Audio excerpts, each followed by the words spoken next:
Welcome to another day with Aaron. And we are doing the QC Echo Run, of course, in Quezon City with Tim Laguna, Angie, Jonah, Divina, and me. We're very excited kasi ito yung first fun run namin.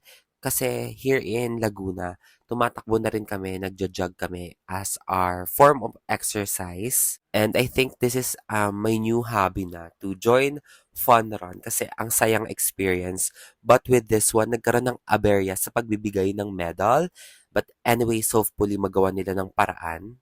Actually, nakalimutan ko na kung ano yung route nung tatakbuhin namin. But ayan naman siya. Pinakita ko naman yung mga signages on the road. Yung tinakbo pala namin is yung 10 km run kasi yung 10 km run, it will allow you to have the medal once you go sa finish line. But unfortunately, wala silang medal na binigay. Good thing na merong mga water stations dun sa areas.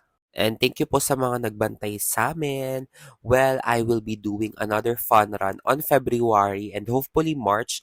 On February, I'll be going to Pokemon Run and then in March, Gcash Run once na makapag-register na ako anytime on December. Medyo nang daya pala kami dito kasi sumakay kami but ang tagal pa rin pala ng andar niya. So, we decided to run again and yes, 6 km na ako dyan. And I think this one mga 8 km, 9 km around this time and pumila na kami dun sa medal nga.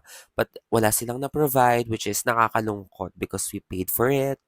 Ang unang baon ko na lang dito is talaga the enjoyment of doing fun run.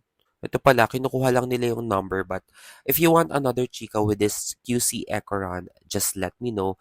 After that, kumain lang kami and then we go home na, sumakay kami sa Cubao. And that's it. Bye!